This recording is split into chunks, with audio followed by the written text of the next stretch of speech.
আসসালামু আলাইকুম, সবাই কেমন আছো? আজকে ন্যারেশনের খুবই গুরুত্বপূর্ণ একটি টপিক নিয়ে আলোচনা করব, পার্সন পরিবর্তন। কারণ এই পার্সন পরিবর্তনেই সব স্টুডেন্টরা গোলমাল পাকায়।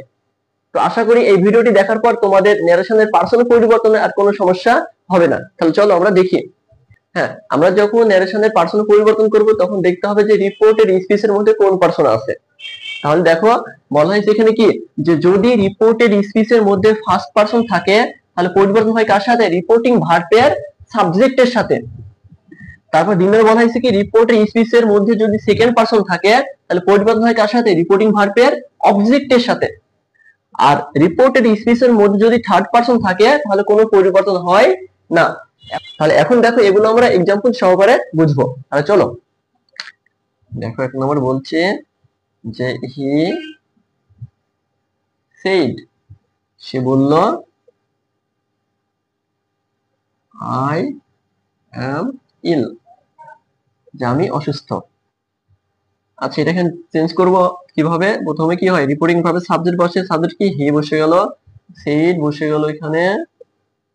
এবার যেহেতু এটা অ্যাসার্টিভ সেন্টেন্স সেহেতু ইনভার্টেড কমা উঠাইতে কি বসাতে হয়? দ্যাট। তার মানে এখানে বসবে দ্যাট। হ্যাঁ, এখন আমাদের কাজ, মেইন কাজ, এই যে দেখো, যে রিপোর্টিং স্পিচ এটা, তাহলে এটার মধ্যে আই কোন পারসন? আই হচ্ছে ফার্স্ট পারসন।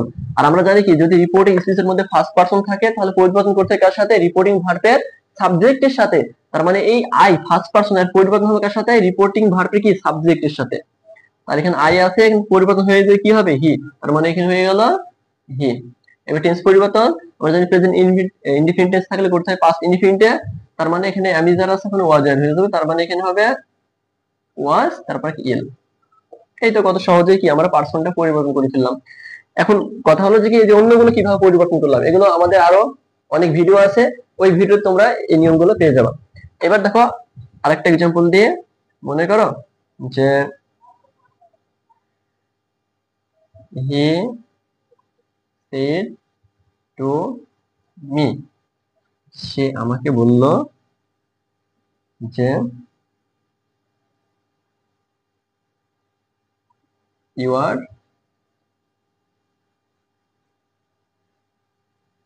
অনেস্ট, তুমি সৎ। এখন দেখো এটাকে আমরা পরিবর্তন করি, তাহলে কি হবে? হি থাকলে কি হয়ে যায়? সাবজেক্ট হি হবে। সেড এর পরিবর্তে কি হবে? এখন যেহেতু অবজেক্ট আছে এখানে, আমরা যেহেতু অ্যাসার্টিভ সেন্টেন্স, তাহলে কি বসাবো? এখানে সেড বসালে হবে না, কি বসাবো? টোল্ড। অবজেক্ট কি আছে? মি। এবার ইনভার্টেড কমা হয়ে যায় আবারও কি, যেহেতু অ্যাসার্টিভ সেন্টেন্স সেহেতু দ্যাট। হ্যাঁ, এবার আবার এই জায়গাটা সমস্যা, আমি এটা এখন শেখাচ্ছি তোমাদের পারসন পরিবর্তন। দেখো ইউ, ইউ কোন পারসন? ইউ হচ্ছে সেকেন্ড পারসন।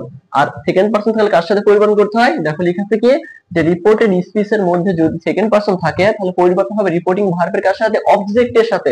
তাহলে রিপোর্টিং স্পিচ এই অংশটুকু, তাহলে ইউ আছে সেকেন্ড পারসন এর মধ্যে, আর সেকেন্ড পারসন হলে পরিবর্তন কার সাথে হবে? আর পরিবর্তন হবে, এর পরিবর্তন হবে কার সাথে? এই অবজেক্টের সাথে। অবজেক্ট কি আছে? মি। হ্যাঁ, এখন কি আমরা এখানে মি বসাবো? না, কখনোই মি বসাবো না। এখন দেখবো যে ইউ এর অবস্থান কি, মানে এটা কি ফর্মে আছে? ইউ হচ্ছে সাবজেক্টিভ ফর্মে আছে। তার মানে এই মি কেও সাবজেক্ট বানাতে হবে। তাহলে মি এর সাবজেক্ট কি হয়? আই। তার মানে এখানে হবে আই। এবার টেন্স পরিবর্তন, আবার ম্যানেজার তাহলে কি করতে? ওয়াজ এর। তাহলে কি আই এর সাথে কি বসে? ওয়াজ। তারপর যা আছে তাই অনেস্ট। এই তো দেখো কত সহজেই কি আমরা সেকেন্ড পারসনটা কিভাবে পরিবর্তন হয় শিখে গেলাম। চলো এবার আমার 3 নম্বর एग्जांपलটাই থার্ড পারসনের নিয়মটা বুঝি।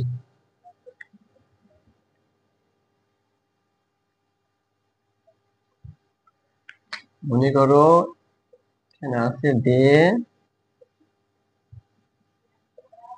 সিড, তারা বলল যে হি ইজ রিডিং, সে পড়িতেছে বা পড়ছে। তাহলে আমরা কি করব? প্রথমে রিপোর্টিং ভাবে সাবজেক্ট কি আছে? দে। দে বসে দিলাম। সেড এর পরিবর্তে কি হবে? সেড। ইনভার্টেড কমা হচ্ছে, যেহেতু অ্যাসার্টিভ সেন্টেন্স সেহেতু কি হবে? দ্যাট। হ্যাঁ, এবার দেখো আমাদের সেই কাঙ্ক্ষিত স্থান।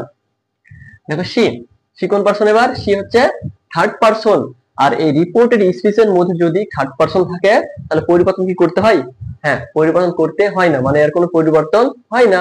লিখে দিচ্ছি দেখো এখানে, যে রিপোর্টেড স্পিচের মধ্যে থার্ড পারসন থাকলে কোনো পরিবর্তন হয় না। তার মানে এই সি এর কোনো পরিবর্তন আমরা করব না। তাহলে কি হবে, এখানে সি এর স্থানে কি হবে, এখানে সি হবে। এবার টেন্স পরিবর্তন, ইজ থাকলে কি হয়ে যায়, ওয়াজ। তার মানে এখানে বসাই দাও ওয়াজ, তারপর যা আছে তাই। এই তো কত সহজেই কি আমরা first person, second person and third পারসনের নিয়মগুলো শিখে গেলাম। এভাবে কি তোমরা একাধিক কোশ্চেন সলভ করতে পারবা। আশা করি এই ভিডিওটি দেখার পর তোমাদের অনেক হেল্পফুল হলো, আর কোনো সমস্যা হবে না। তাহলে আজকের ভিডিও এই পর্যন্তই। আর তোমরা যদি আমার চ্যানেলে নতুন অডিয়েন্স হয়ে থাকো, তাহলে চ্যানেলটি এখনই সাবস্ক্রাইব করে এসো এবং তোমাদের মতামত জানাবা আমার কমেন্ট বক্সে। তো ততক্ষণে ভালো থেকো, সুস্থ থেকো, ধন্যবাদ।